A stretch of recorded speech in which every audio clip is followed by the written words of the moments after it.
When people today talk about the sectarian violence between the separate branches of Islam, they are rarely referring to Ibadism. Only 3 million Muslims identify as Ibadi, making up less than 1% of the global population. They are a distinct branch, neither Sunni nor Shia, and so they do not interpret the Qur'an identically to the other branches either. Their origins are rooted in the factitious events of Islam's first civil war. Growing out of the extremist and violent Kharijite sect, Ibadis transformed themselves into a much more moderate movement.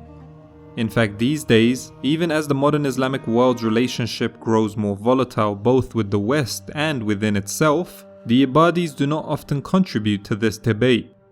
From their base in Oman, Ibadis have instead been at the forefront of calling for tolerance and unity amongst Muslims.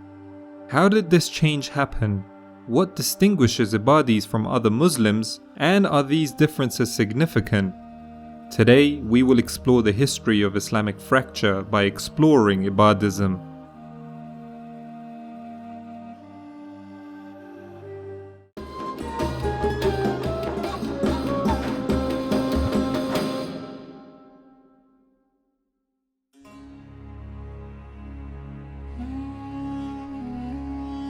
The basis for the Ibadi genesis and breakaway from the other branches of Islam can be pinpointed to the Kharijite sect and their role during the first internal conflicts within Islam. During the first Islamic civil war, better known as the first fitna, the people who became the Kharijites initially supported the incumbent Khalif Ali, the last of the Rashidun Khalifs. When he agreed to a truce with rival claimant Muawiyah, however, some of his followers became enraged. To them, Muawiyah had sinned by rebelling against the successor Khalif, ordained by God. By negotiating with Muawiyah, Khalif Ali had equally rejected God's judgment in favor of his own. They left the Khalif, believing him no better than Muawiyah, and were ridiculed in turn. A turncoat follower of Khalif Ali was considered a traitor and assigned the nickname Al-Khariji, one who secedes. Unfortunately for the Kharijites, their dedication and religious zeal could not make up for their sheer lack of numbers. Now they stood against the armies of both Muawiyah and Ali, possessing far fewer resources than either. Whilst they were swiftly dealt defeats by both factions, they did however manage to assassinate Khalif Ali. This would have the unintended consequence of ensuring Muawiyah became Khalif. The wily new leader ruled as the first of the Umayyad Khalifs for 2 decades before dying, at which point the Kharijites and some other factions again tried a power play.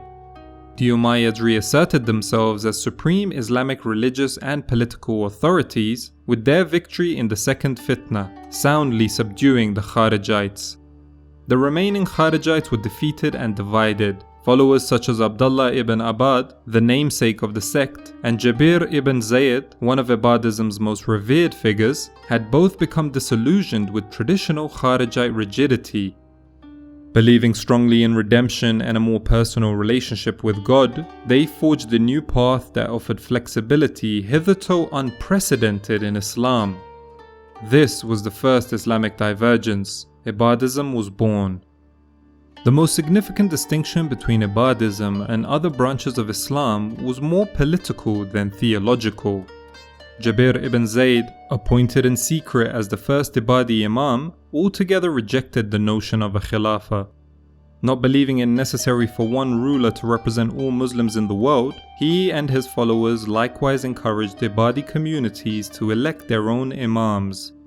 For the ruling Umayyads, this was perceived as a threat to their royal authority, as it could encourage other wilayas or provinces of their Khilafah to secede. Doctrinally, though Ibadis did not consider other Muslim denominations to be polytheists, they still saw them as false practitioners of Islam. Their duty then was to inform and correct the views of the opposition. But widespread discontent with the Umayyads for their incompetent and discriminatory rule led to yet another civil war. The third fitna was actually a series of wars and uprisings, one of which was the Ibadi revolt. Beginning around 747 AD, the first of many iterations of a formal Ibadi Imamate was established. The leader of the Ibadi Kharijite movement in Basra, Iraq, sent money and arms as well as his disciple Abu Hamza al-Mukhtar to Hadramaut, southern Arabia, to aid the anti-Umayyad uprising of Qadi Talib al-Haq. From Yemen, the Ibadis conquered their way north to the Hijaz, successfully occupying the holy cities of Makkah and Medina. It was here that Abu Hamza delivered his fiery condemnation of the Umayyads, while also declaring the righteousness of the Ibadi cause. His assertion that he and his fellow believers followed the call of truth and the straight path is reflected in the Ibadi endonym, the people of truth and integrity. Yet the success would prove to be fleeting. Within a year, the Umayyads had recaptured both holy cities, killed both Abu Hamza and Talib al-Haq in battle, and destroyed the foundation of the Ibadi state. Despite being unable to overthrow the Umayyads, the Ibadi revolt so exhausted Khalif al-Walid II that he agreed to peace terms which effectively ensured they maintained a small community in the Hadramaut region that maintained de facto independence. This independent status was essentially confirmed with the subsequent Abbasid takeover of the Khilafah, as the Umayyad successors took a much more hands-off approach to governing. Ibadi Imamates continued to emerge and crumble in what is now Yemen and Oman for the next century and a half, but their prominence diminished. That is, in the Middle East, however. On the periphery of the Khilafah, the Maghreb became a fertile area for the spread of Ibadism. The doctrine was very attractive to the Maghreb's native Berber population, who also resented the persecution and hereditary politics imposed upon them by the Umayyads. In 777 AD, an Ibadi Imamate known more commonly as the Rustamid dynasty established itself as a lasting state. The Rustamid state was centered in Tahirt in northwestern modern-day Algeria. It takes its name from its first Imam, Abdul Rahman ibn Rustam, who himself was Persian in ancestry, Iraqi by birth, and brought up in modern-day Tunisia. Through a dubious application of the Ibadi belief of a theocracy by the most devout, Abdul Rahman was permitted to pass down the Imamate hereditarily since he was not Berber and thus his family held no allegiance to any Berber tribe. Starting with a strong following of Ibadi Berbers centered at Tahirt, other Maghrebis immigrated to the Imamate's borders, pleased by Abdul Rahman's God-fearing reputation and the Ibadi promise of a meritocracy of the pious. The Imamate's location near the middle of the vast North African trade highway also served to make the state lucratively wealthy, making it an even more attractive option to traders, settlers, and refugees. What resulted was a cosmopolitan learning environment that was contemporaneous with the Christian and Muslim coexistence in Cordoba and the Bayt al-Hikmah, or House of Wisdom, in Baghdad. Abdul Rahman and his son and successor, Abdul Wahhab, both contributed greatly to Islamic scholarship and law and the spread of Ibadism during their reigns. Studies in literature, poetry, and the sciences were equally popular during the reign of the third Imam, Aflah, who sponsored the construction of universities and mosques. The end of the Rustamid Golden Age is typically considered to coincide with Aflah's death, and soon they would find out that their value as warriors never remotely matched their worth as scholars. In 909 AD, they fell to the Ismaili Shia Fatimids. North African Ibadi communities survived and exist today, but with the fall of the Rustamids, the Ibadi community in the Maghreb dispersed or kept a low profile. This would be the peak of Ibadi glory for at least the next 500 years.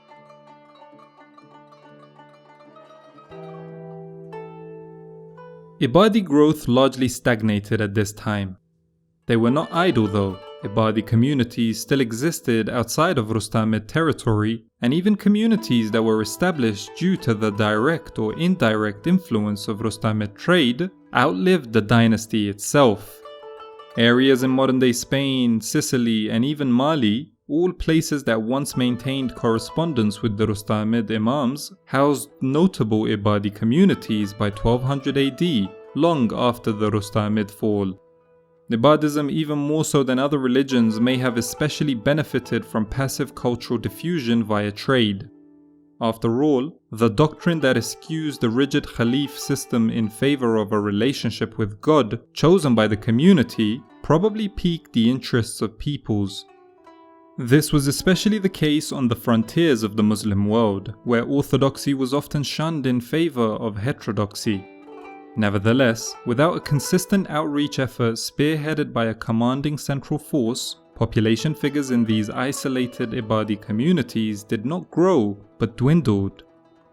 It is because of Oman, then, that Ibadism still must be considered in modern sociology and geopolitics.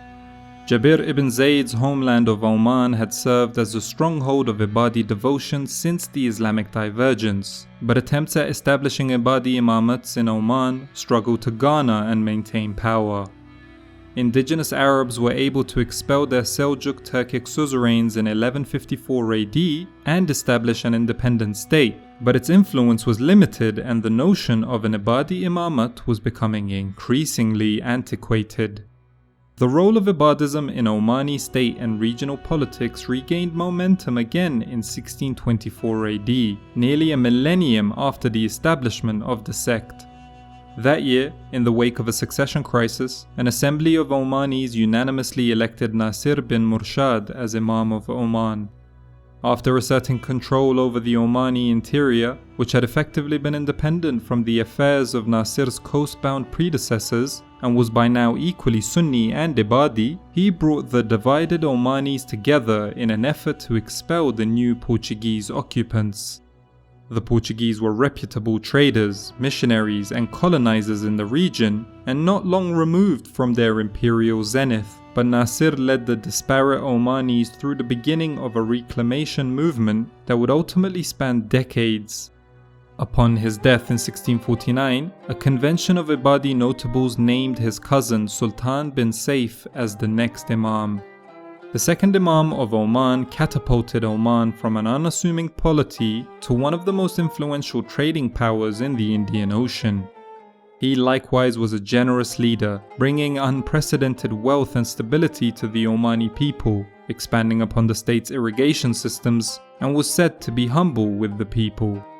At the same time, his decisions were not always consistent with that of a devoted Ibadi Imam.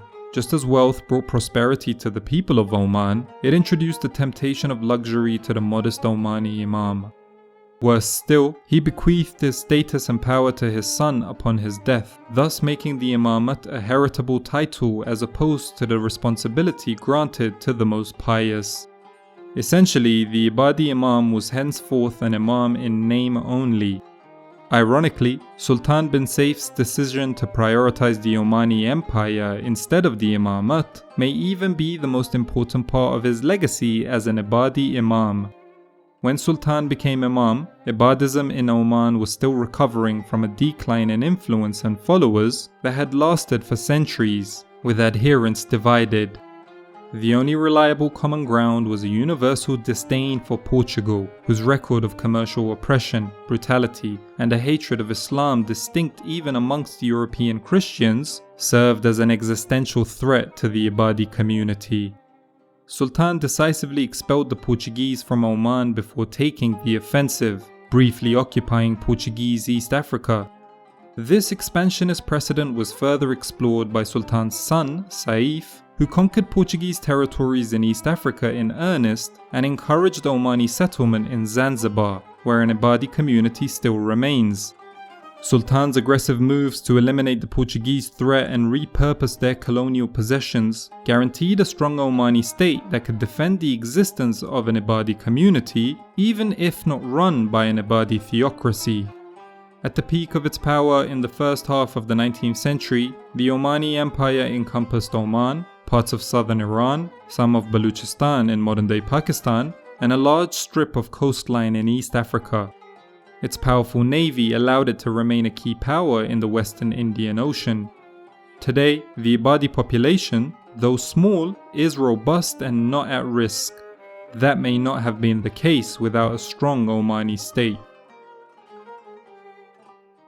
In 2025, there is no worldwide Ibadi movement, nor is there even a single sovereign Ibadi Imamate. Instead, there are disparate pockets of Ibadi communities that combine to form a population of roughly 3 million people. This is of little importance to today's Ibadis, who are much more concerned about the divisions within Islam as a whole. Ahmad bin Hamad al-Khalili, the Grand Mufti of Oman since 1975, has referred to the differences between Ibadism and Sunnism as trivial.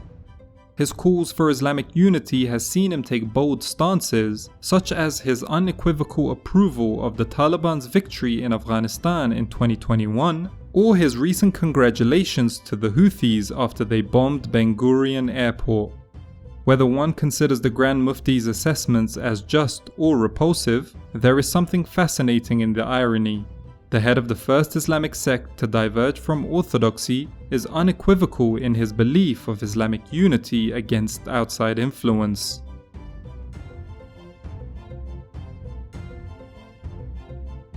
Thank you guys for watching. I want to thank my Patreons for always supporting.